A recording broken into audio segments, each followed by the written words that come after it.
Olá pessoal, tudo bem? Aqui é Maurício Cano. Hoje em dia de entrevista internacional com um colega da Europa, em Portugal. Ele foi deputado de Partido Comunista Português e indicado pela colega de Itália, Roma, Marcela Magalhães, né? Ela é pesquisadora lá de temas políticos, neocolonialistas, com visão de esquerda e comunista. E ele nasceu na Paraíba, né, no Brasil, no Nordeste. Apesar disso, já faz muitos anos que ele atua nas organizações comunistas em Portugal. Vamos ver se dessa vez a gente consegue conversar com ele em live aqui. Vamos ver se dá certo. Vamos ver se agora dá certo. Caso não dê certo, a gente tenta pelo YouTube, então. Vamos ver. Aqui fala, ativou o vídeo.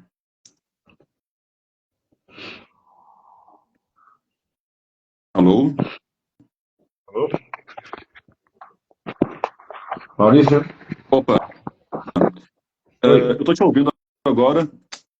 Em pena que eu não consigo te ver. É uma coisa muito esquisita.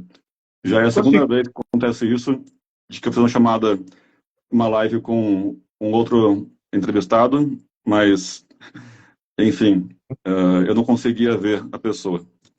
Eu Uh, consigo te ver. é muito estranho. Mas fazer o quê? Eu não consigo te ver, mas vamos tentar assim mesmo, então. Mas consegues me Bom, ouvir? eu te ouço. Eu vou fazer a chamada mesmo sem te ver, fazer o quê? Fica meio uma coisa meio às cegas, mas está valendo. Bom, tem já muita gente aqui entrando, né? Devem ser teus conhecidos de alguma maneira, ou seguidores também. É, então agradeço a todo mundo que está aqui entrando. Eu sou Maurício Cano, eu sou jornalista. Já trabalhei na Folha de São Paulo, no Estadão, grandes jornais no Brasil. E a Marcela Magalhães, de Roma, Itália, né? Também comunista e pesquisadora, né? Doutora.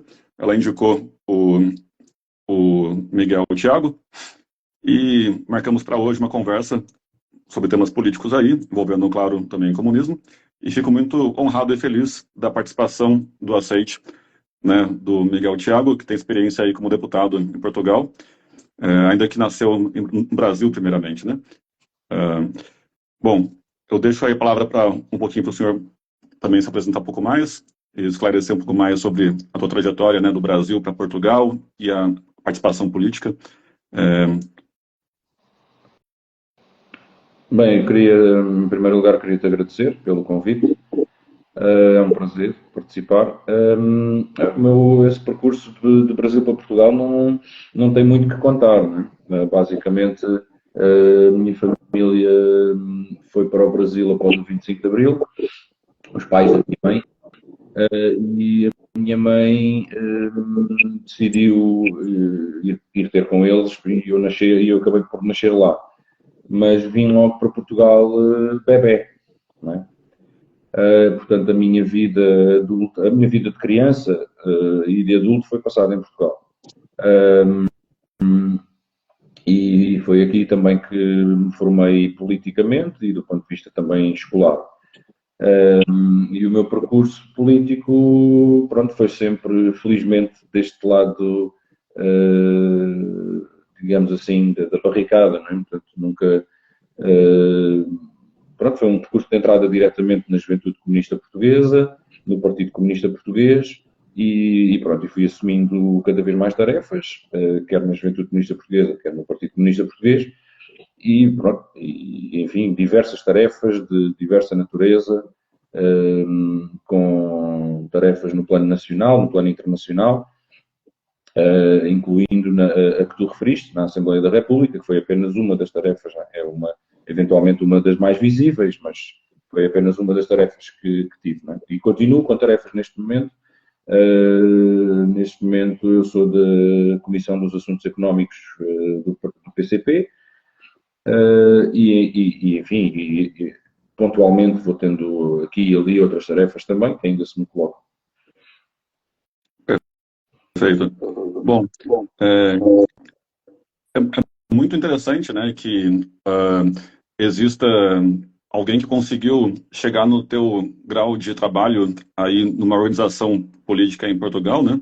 ainda mais temos essa conexão bastante forte com o Brasil, e sendo que até mesmo falar na palavra comunista hoje em dia, pelo menos no Brasil, né, não sei como está em Portugal ou na Europa como um todo, até mesmo virou até ofensa para muitas pessoas, né? Usam de um termo pejorativo, né? Até mesmo pessoas que têm um grau simplesmente de centro, né? De moderação, são chamadas de comunistas o tempo inteiro pelos chamados mais à direita, né? No Brasil, como que fosse uma ofensa. Até a TV Globo, que nada nunca teve de comunista, e qualquer outra coisa que às vezes tenha sido de maneira crítica ao governo Bolsonaro, por exemplo, no Brasil, nesses últimos anos, foi ofendido ou insultado como comunista, né, digamos assim, sempre que não se concordassem com as visões de extrema-direita bolsonaristas, né. Como você vê essa maneira de se tratar o termo comunista hoje em dia, né? Não sei se você acompanha um pouco o Brasil, né? Ou mesmo em Portugal também houve uma maneira mais ou menos parecida de se tratar a terminologia comunista. Maurício, tem várias dimensões esse problema. Um problema é o tempo.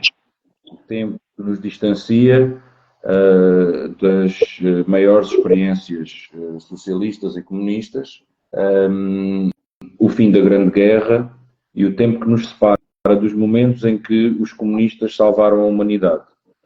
E esse tempo, essas décadas que já passaram, permitem ao inimigo branquear a história, porque era impossível usar o termo comunista como acusação nos anos 50, por exemplo, a não ser nos Estados Unidos, claro, e na perseguição, e nos Estados onde havia perseguição.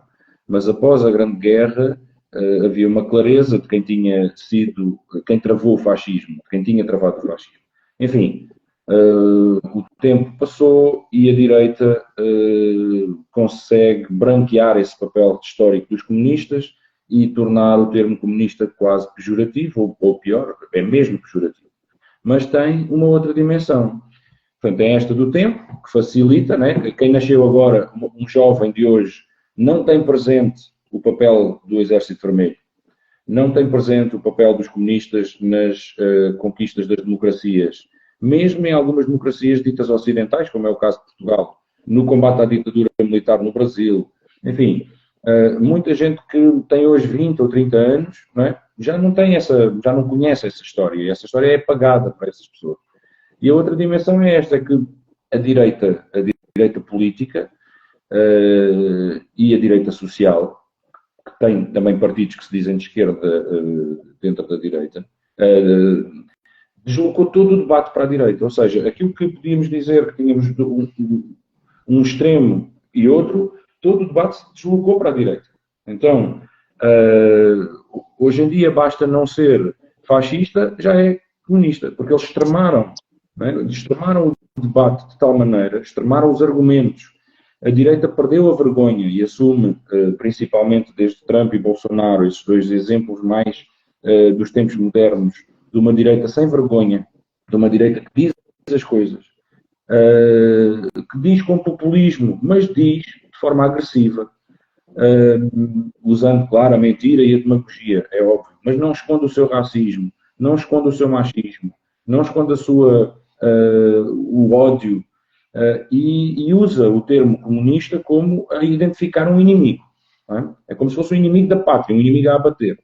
Um pouco como nos anos 50, nos Estados Unidos, com as listas de perseguição aos comunistas, e com, enfim, as listas negras e a expulsão de vários comunistas, e inclusive a perseguição política e a expulsão de muitos deles das universidades e da produção cinematográfica. E essa linha de chegar todo o debate para a direita mudou o referencial. Portanto, o centro hoje está praticamente todo ele na direita, e o debate extremou-se de tal maneira que, enfim, tudo é socialismo, não é? Nós vemos nos Estados Unidos, eles chamam Biden de socialista, não é? Portanto, eles acham que o Biden é um socialista. Acham não, a direita usa esse discurso. Nós também caímos por vezes, a esquerda às vezes, também no seu passado, também caiu nesse erro de identificar todo o inimigo como um fascista, ou todo o que não era comunista era um fascista. Isso ridicularizou e isso deu-lhes ferramentas até para, muitas vezes a gente dizia assim, só porque eu não penso como tu já sou fascista. Não é? Agora eles estão a usar o mesmo mecanismo, que é só porque a gente não pensa como eles, uma pessoa moderada, um democrata, é rapidamente rotulado de comunista, mas eu creio que o objetivo fundamental é mesmo criar um zeitgeist, uma hegemonia que coloca o comunismo como algo mau na cabeça das pessoas. Né? Portanto, que só por ser usado como insulto já cria uma sensação de que, isso é uma coisa má. Né? Sim. E eu acho que, enfim, faz parte desta campanha gigantesca de ofensiva ideológica que tu estavas-me a perguntar se em Portugal a gente também sente. Em Portugal a gente sente muito, principalmente desde a pandemia, a Covid e a guerra da Ucrânia. Né? Foram dois fatores, dois acontecimentos muito aproveitados pela burguesia portuguesa para tentar, a pretexto da pandemia e a pretexto da guerra, tentar liquidar o PCP, tentar liquidar os comunistas. Liquidar, não digo fisicamente, porque eles queriam, mas não podem ainda, não é? Mas digo liquidar politicamente. E pronto, e é um esforço que estão a fazer diariamente. Diariamente, o PCP é silenciado, os comunistas são silenciados na comunicação social, não há um comentador comunista, não há nenhum comunista que tem um programa de televisão ou uma coluna de jornal, mas estamos todos os dias na televisão e nos jornais. Mas eles a falarem de nós. Né? Nós não temos nunca a palavra. São sempre os outros comentadores, a direita, a falar, enfim, sobre o PCP. O PCP não tem a voz, não tem espaço, não tem lugar. Né? Agora, inclusive, para mim é um milagre, né? É um milagre que o senhor tenha conseguido se eleger como deputado comunista em um cenário tão né, difícil, né, tão árduo dessa maneira, né? Pode falar um pouco sobre como foi essa batalha de se eleger e manter-se deputado representante, né, do povo por os anos que o senhor pôde trabalhar como representante? Bem, quer dizer, aí o PCP sempre teve um grupo parlamentar bastante forte, uma representação parlamentar muito significativa, caiu agora nas últimas eleições, perdeu metade do grupo parlamentar, mas, enfim, mas no geral, ao longo da história, sempre teve um grupo parlamentar, um grupo parlamentar significativo dos 14, 15, 16, 17 deputados, e em 2005 eu tinha acabado de sair das lutas da universidade, da luta estudantil contra as propinas, e eu era dirigente associativo no ensino superior, na minha universidade, e o PCP convidou-me a fazer parte das listas para a Assembleia da República. Eu aceitei, enfim, foi uma tarefa, depois de vários meses de trabalho, quer dizer, meu e dos camaradas, né, do trabalho coletivo, que acabaram por eleger. O PCP nesse ano até cresceu, ficou ainda com mais deputados, julgo que eram uns 15, mas repara, era um contexto em que as crises do capitalismo estavam a anunciar-se, portanto estamos em 2005, e em 2007, 2008, explode a crise do subprime, né? Então, havia uma esperança na esquerda e uma desconfiança no capitalismo que eu acho que estavam a ajudar a fazer com que os partidos comunistas também se reforçassem. Depois, nos anos seguintes, isso sentiu-se ainda mais. Não é? Depois da crise de 2008 e 2009, quando há eleições em Portugal em 2009 e em 2011, o PCP cresce novamente, ganha ainda mais deputados. Porquê? Porque foi a única força no Parlamento e nas ruas, nas manifestações e nas greves, em todos os momentos da luta, que nunca deixou passar em branco quem eram os responsáveis da crise, não é? Ou seja, não se permitiu, o PCP não permitiu que a crise fosse vista como um azar que caiu do céu, não é? Mas identificou os responsáveis e apresentou várias vezes até soluções, incluindo a proposta de nacionalização dos bancos que estavam em risco de falir, ou de nacionalização, controle público sobre a banca, que eram soluções que se exigiam nessa altura, tendo em conta que Portugal, em 2000 não quero errar, em 2009, 2010, 2011, gastou qualquer coisa como 7 mil milhões de euros a salvar bancos e depois disso ainda veio a gastar mais. Portanto, no total, nos últimos 20 anos, nos últimos 10 anos, desculpa, 12 anos, Portugal gastou já 21 mil milhões de euros. 21 mil milhões de euros no Brasil, vocês dizem 21 bilhões de euros. Bilhões, acho. 1.000 bilhões, bilhões do Brasil, né? Para vocês é bilhões, acho. Isso.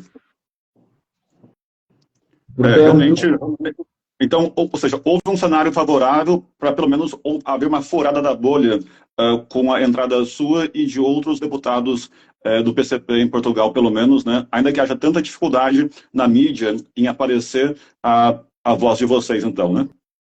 Porque isso nunca vai mudar, né? Os donos, os proprietários dos grupos de comunicação social são adversários de classe do Partido Comunista Português. E, portanto, nunca vai mudar isso, eles nunca nos vão tratar bem. No dia em que eles tratarem bem é porque alguma coisa está errada. Sim, claro. É o natural, né? Tipo, eu li, até vi uma definição esses tempos sobre como é que a voz da esquerda versus da direita, basicamente a direita vai falar o lugar comum, né? Vai falar, é o que existe como padrão na sociedade, né? Agora, a esquerda sempre vai ter uma voz muito difícil de ser ouvida e de ser entendida, porque trata de quebrar os padrões, né? Então, sempre vai ter uma dificuldade sempre maior para conseguir ter uma voz sendo expressa, né? E imagine que dirá de ter deputados sendo eleitos, né, para o Congresso, o Parlamento, né? Eles nunca, a comunicação social em Portugal nunca perdoou esse crescimento do PCP e nunca perdoou o facto de o PCP, em 2015, ter impedido a constituição de um governo de direita e o PCP, em 2015, eu não sei se tens conhecimento, impediu que o PSD e o CDS, que são dois partidos de direita cá em Portugal, formassem um segundo governo, que eles governaram durante 4 anos, enquanto o país esteve ocupado pelo FMI, aqui em Portugal, FMI, Banco Central Europeu. Pronto, eu não sei se te recordas, mas entre 2011 e 2014, 15, Portugal foi ocupado por essas corporações estrangeiras, não é? Que tomaram conta de todo e fizeram um programa político para o país. E quem cumpriu esse programa político foram esses dois partidos, o PSD e o CDS. E em 2015, o PCP impediu na Assembleia da República, e eu não estou a exagerar, porque foi mesmo assim, o PCP impediu, porque não viabilizou, não permitiu que fosse viabilizado o governo do PSD e do CDS, apesar do Presidente da República tentar, mas esse governo acabou por não se formar, não teve aprovação do Parlamento, e o PCP abriu espaço para que um partido socialista, um partido chamado socialista, que aqui em Portugal é curioso porque os partidos não correspondem aos seus nomes, com exceção do Partido Comunista, os outros dizem que são sociais-democratas, mas são liberais, os socialistas dizem que são socialistas, mas são sociais-democratas, e o Bloco de Esquerda diz que é de esquerda, mas na verdade acaba de ter um papel pró-imperialista, de defender no quadro das grandes ideias exatamente o mesmo que a direita mainstream. Portanto, nesse momento criaram-se as condições para que um partido diferente do PSD e do CDS formasse um governo, e é claro que isso teve condições, não é? O PCP exigiu algumas condições, digamos assim, e isso traduziu-se, enfim, em algumas melhorias tímidas, mas importantes na vida e esse movimento durou 4 anos. E Certo. eles nunca... Deixa eu mudar um pouco de assunto. Foi importante ter um pouco do panorama em Portugal sobre essa batalha que o Partido Comunista conseguiu traçar minimamente, né, com toda essa batalha mesmo. Mas eu queria puxar um pouco, como o nosso tempo também não é muito longo, creio que precisamos falar no máximo mais uns 10 minutos, talvez, também atrasamos um pouco aqui, né, na parte técnica. Tivemos um evento muito catastrófico hoje no Brasil, né? O senhor deve ter sabido sobre o assassinato de uma irmão médico de uma deputada importante aqui no Brasil, a Sâmia Bonfim, do PSOL, né? Então, me parece que é o terceiro evento de assassinato ligado a políticos de esquerda no Brasil, né? Anteriormente foi ligado, acho que um parente do Freixo, e mais antes ainda, claro, né, a famosa Marielle Franco, né, que até hoje continua sem resposta, né. Como é que o senhor vê essa situação hoje no Brasil e da sua posição aí de Portugal, o que consegue analisar e o que a esquerda no Brasil consegue pensar diante de uma fúria assassina como essa, que aparentemente está acontecendo? Bem, infelizmente, a América Latina tem um longo historial de assassinatos de ativistas políticos. O Brasil é um caso desses. Colômbia é o país do mundo em que se matam mais ativistas políticos, em que se assassinam mais ativistas políticos. Infelizmente, porque são zonas e países em que a atitude miliciana da direita facilmente se torna violenta ao ponto de tirar vidas, não é? E essa forma de lidar, da direita lidar, tem um impacto forte, que é ela cria medo. A perseguição aos comunistas, aos democratas, a perseguição física e a liquidação física, ela cria medo e demonstra que a direita não olha a meios para levar a cabo os seus objetivos. Agora, enfim, nós sabemos que em determinados momentos e em determinados contextos a vida de um comunista está em perigo, pelo simples facto de ser comunista e de estar num mundo cuja hegemonia, e aqui eu não digo só a hegemonia ideológica, mas digo a hegemonia da burocracia, a hegemonia da justiça, a hegemonia da educação, todos os sistemas, sistematicamente, tudo é feito à semelhança, digamos, à luz das orientações da classe dominante. Portanto, um comunista está em ruptura com tudo isso, não é? E, portanto, a qualquer momento, basta pequenas alterações ou uma atitude mais violenta da direita e a vida dos comunistas pode estar em risco. Enfim, sim, isso eu não conheço o caso específico, não é? Mas lembro-me de outros casos, como os que tu referiste, e no essencial eu creio que isso demonstra bem como a direita miliciana não olha a meios, não é? E nós temos que dar combate a isso. Enquanto ainda podemos usar alguma parte do Estado e da Justiça, que já não está muito do nosso lado, mas enquanto alguma ainda pode ser usada, devemos usar toda a lei e toda a justiça que nos permita, usar o sistema de justiça que nos permita combater esse tipo de crime. Isso pode acontecer o dia em que a lei é matar os comunistas, não é? Como já aconteceu em Portugal, como já aconteceu no Brasil, como já aconteceu nos Estados Unidos, em que a lei não está feita de maneira a que seja proibido ser comunista. E nós podemos chegar a isso, não é? Nós podemos chegar aí. E, portanto, temos de ter consciência que agora devemos usar a lei a nosso favor, mas a lei é apenas um instrumento que pode deixar de existir até, não é? No Brasil, pelo menos agora, uma diferença pequeníssima de votos, né? Coisa de 1%. No passado, conseguimos que não se renovasse o mandato de Bolsonaro, né? Que hoje está inelegível, né? Mas a gente não sabe por quanto tempo que isso vai acontecer, né? Porque foi até uma batalha que quase foi perdida e temos pelo menos o aparato do Estado Federal no Brasil com Lula, que é minimamente, né, com de alguma maneira favorável para a esquerda, né? Ainda que seja, eu diria de centro, digamos assim, eu acho, né?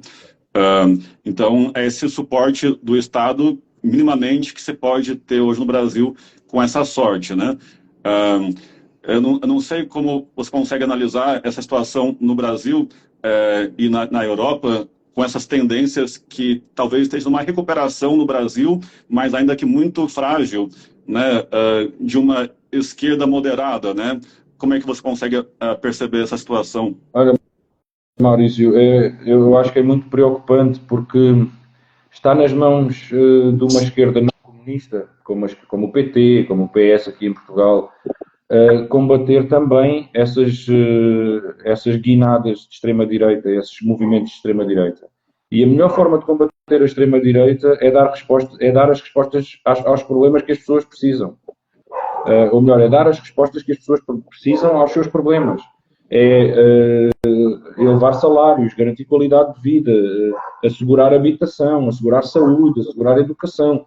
Se nós usamos um nome de esquerda e uma estrela, um PT ou um PS, mas a gente chega lá e a gente vende a TAP. A TAP é a companhia aérea portuguesa, é um exemplo, não é? A gente vende os bancos, a gente vende as estradas, a gente privatiza a saúde, privatiza a educação. Então aí a gente está a abrir o caminho, a gente, né, essa esquerda, vai abrir o caminho para vir um outro Bolsonaro. Não interessa se Bolsonaro está inelegível, vai haver um outro. Aliás, a direita brasileira já está a produzir novos Bolsonaros. Não é? Tem até aquele deputado jovem que está claramente a ser promovido para ser eu não me lembro do nome dele. Mas a figura interessa, mas interessa pouco. E Bolsonaro agora é inelegível, mas enfim, a classe dominante encontrará outro fantoche. Não é? O grande problema é esse, é que se a esquerda não dá as respostas que as pessoas precisam, então quem vai pagar a fatura é a esquerda toda. Não é? E aí vão pagar os comunistas, vão pagar os socialistas, vão pagar todos. E quem beneficia com isso, evidentemente, é a extrema-direita. Aliás, isso é uma história longa. A história da Alemanha dos anos 30 é isso, não é? Se fores a ver.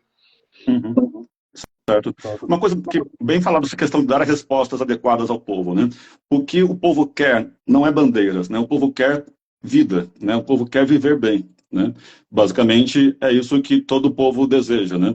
E uma coisa muito delicada que eu quero chamar a atenção que até mesmo acho que no Brasil a Tabata Amaral, né, que se diz de centro-esquerda, é uma das únicas que foi uma voz forte e que eu concordo bastante com ela, em que ela criticou o Lula numa questão de dar uma honra muito forte para a entrada da Venezuela, do Maduro da Venezuela, né, que sempre é tido como um bode expiatório, sempre dos comunistas e assim por diante, porque, infelizmente, não houve uma boa gestão econômica na Venezuela, então está esse catástrofe todo econômico e tem uma migração em massa para o Brasil de venezuelanos, por exemplo. Né?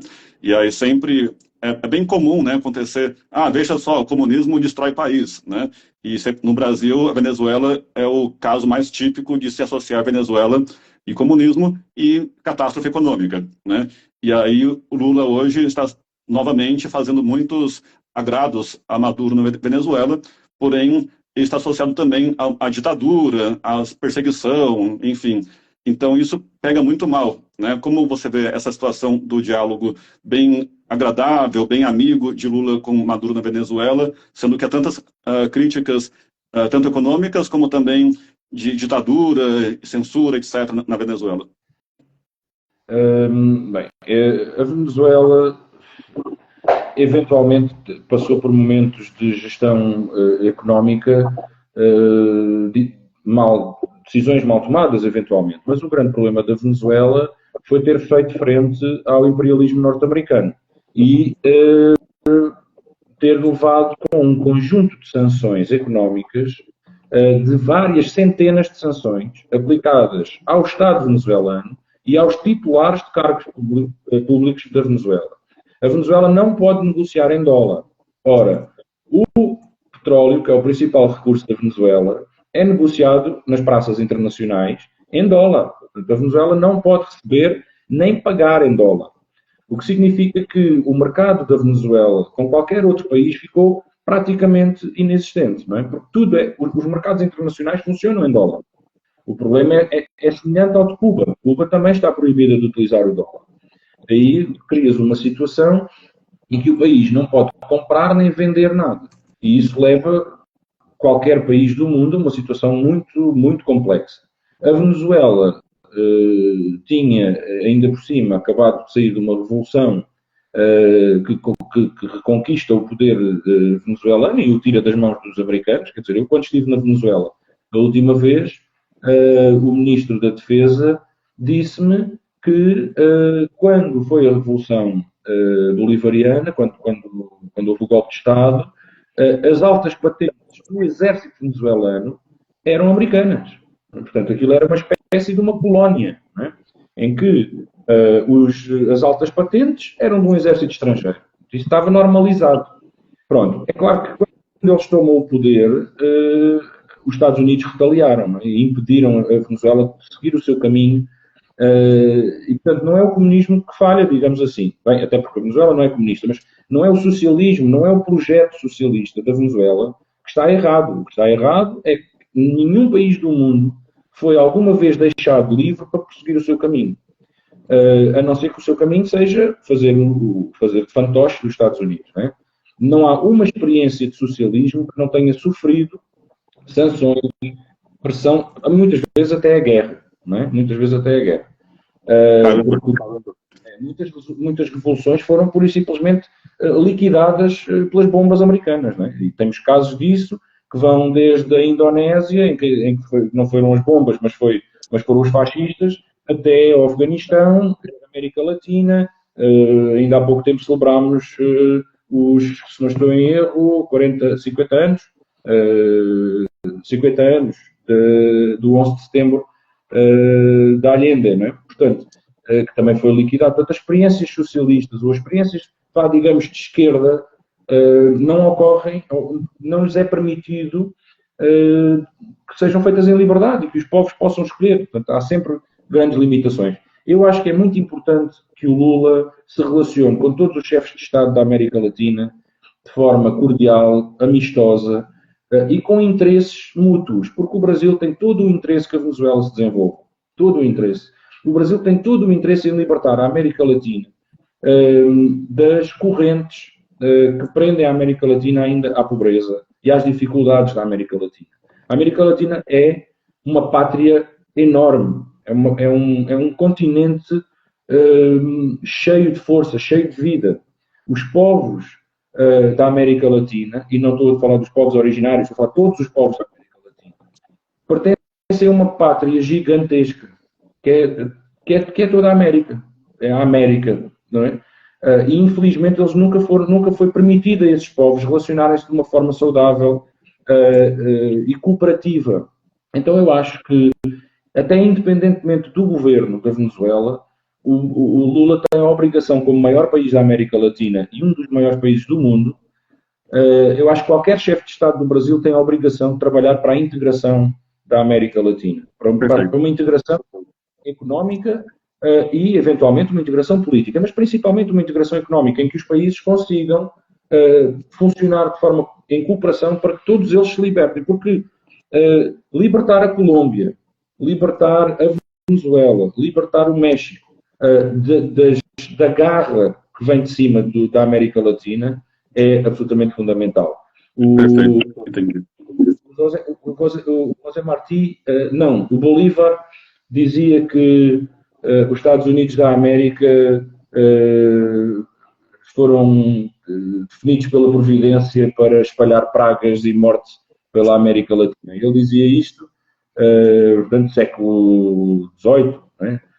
E já nessa altura, inícios do século XIX, ou não tenho bem presente a data, mas já nessa altura ele percebia muito bem que os Estados Unidos têm um papel de hegemonia local e global que não permite que a América Latina se desenvolva atingindo o seu potencial pleno. Não é? Perfeito. Bom, muito obrigado. A sua fala foi muito esclarecedora. Acho que para todo mundo que pôde ouvir com a gente, e também vai ficar gravado depois para o YouTube, eu vou procurar passar para que todo mundo possa entender melhor, né? A não associar necessariamente Venezuela com catástrofe econômica, mas associar tão forte a comunismo, ou que seja projeto socialista, né? Com as suas esclarecimentos, né? Com essas garras americanas dos Estados Unidos também com nenhum país conseguindo ter autonomia para tentar uma experiência, né, fica muito complicado, né, realmente. Para finalizar, que temos mais pouco tempo aqui, talvez mais uns 5 minutinhos, ou 10 no máximo, se o senhor também puder, claro, acho que também temos que falar sobre qual que é a visão aí do PCP, e da tua também, claro, sobre a questão, lógico, do evento mais dramático hoje em dia, que é a guerra da Ucrânia, né? Ucrânia com a Rússia, em que, no Brasil, eu vejo situação de muitas pessoas da esquerda, até, digamos que, tentam olhar o lado da Rússia, e então pensam que, bom, se está peitando a OTAN, se está peitando os Estados Unidos, então, de certo modo, é algo a se comemorar. É algo bom que o Putin seja, por mais cruel que seja, em atacar os ucranianos, esteja fazendo um papel de combate aos líderes, digamos, do capitalismo no mundo, que é a Europa, os Estados Unidos.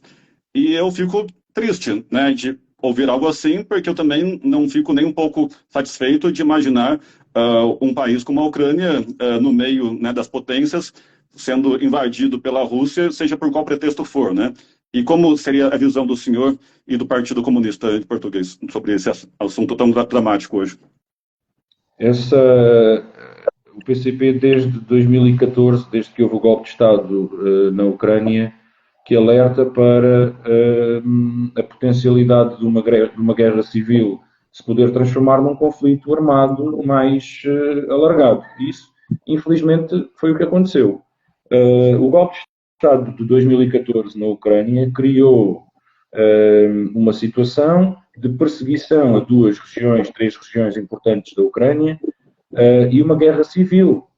Agora, eu não estou a dizer que a guerra civil justifica invasões, não justifica. A gente foi invadir a Bósnia, foi invadir a Jugoslávia a pretexto de uma guerra civil, se invadiu o Afeganistão a pretexto de uma guerra civil, enfim, é um pretexto que muitas vezes é utilizado. Não estou a justificar com isso, estou a dizer é que o momento de 2014 em que se cria aquela tensão e a perseguição ao povo russo que habita na Ucrânia, portanto, os russófonos, uma parte muito importante da Ucrânia que inclusivamente se identifica muito mais com o russo do que com o ucraniano, que é uma nação recente. E esse conflito foi criado para criar uma guerra civil, não é? A ascensão dos fascistas ao poder na Ucrânia, a morte de 48 comunistas num incêndio. Portanto, tudo isso foi feito para mostrar que os fascistas estavam a tomar conta da Ucrânia e iriam hostilizar os russófonos e as regiões que tinham mais ligações à Rússia. Durante 8 anos, essa guerra desenvolveu-se, morreram 14 mil pessoas e foram assinados acordos, e esses acordos não foram cumpridos por parte da Ucrânia, e a Ucrânia anuncia que vai entrar na OTAN. Não é? Isto teria sido muito fácil de resolver. Bastava a OTAN ter dito, olha, a Ucrânia não pode entrar. Porque por uma questão até de manutenção da paz no mundo. Não é? A OTAN, a NATO, não pode colocar bases à volta de todos os países que apetece. Devia não poder, não é? Mas pode, faz. A China está rodeada de bases da OTAN, a Rússia está rodeada de bases da OTAN, mas a própria OTAN, se quer preservar a paz, devia ter dito, olha, não vamos instigar um problema na Ucrânia, bastava dizer, olha, não vale a pena vocês tentarem entrar porque não vão entrar. Fez exatamente o contrário. Né? Alimentou de armas, envia armas. Portanto, aquela guerra tem de acabar urgentemente.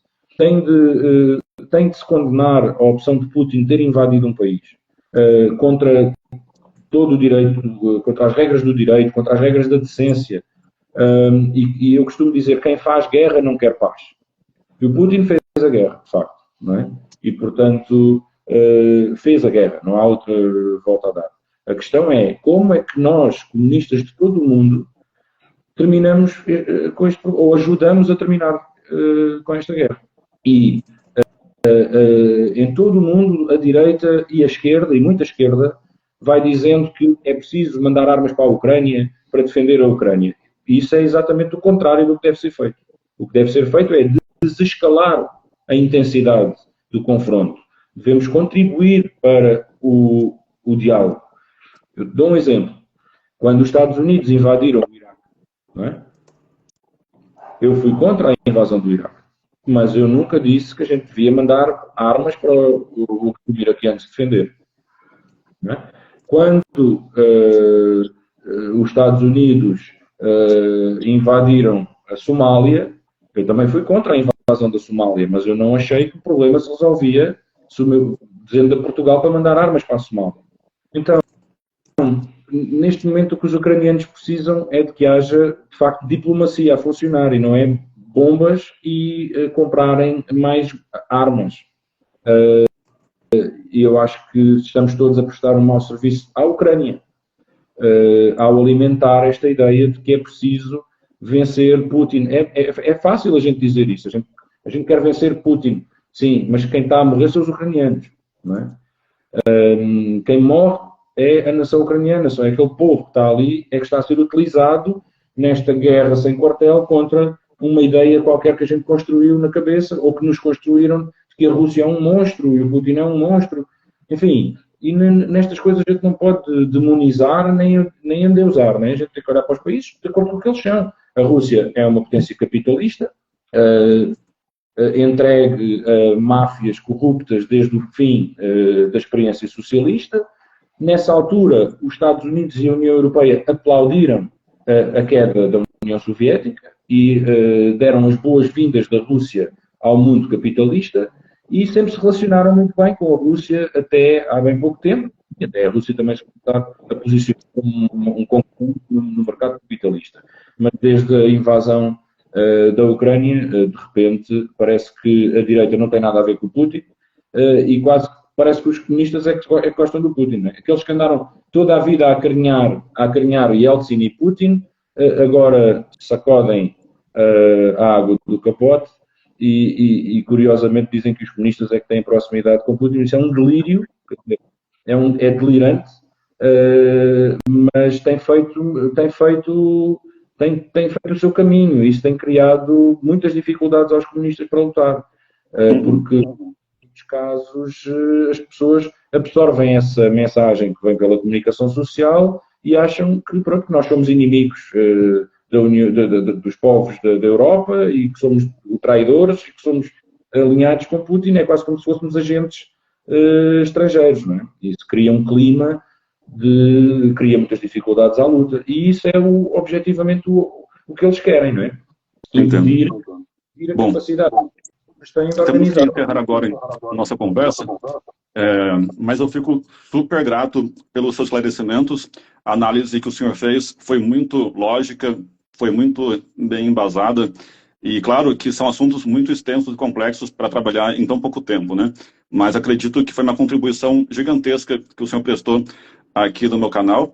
Eu vou depois repostar no YouTube para ter um link mais adequado para depois eventualmente recompartilhar, porque no Instagram é meio complicado para fazer isso. Aí eu te aviso. Então fica minha gratidão muito grande aqui como jornalista brasileiro que busca realmente ter uma visão por direitos humanos, por uma visão de conciliação e qualidade de vida das pessoas, ainda mais as que têm mais necessidade, mais miseráveis, e, claro, pela vida das pessoas, né? Então, fico feliz pela indicação da Marcela Magalhães, de Roma, para a tua pessoa e pelo teu aceite para a nossa entrevista de hoje. Espero que possamos ter outras parcerias no futuro. Obrigado e aguardo por mais participações. À vontade sempre. Perfeito. E todo mundo também que participou hoje, muito obrigado por aparecerem e fiquem à vontade para novas questões e sugestões e assim por diante. Até mais, ótima semana para vocês e até logo.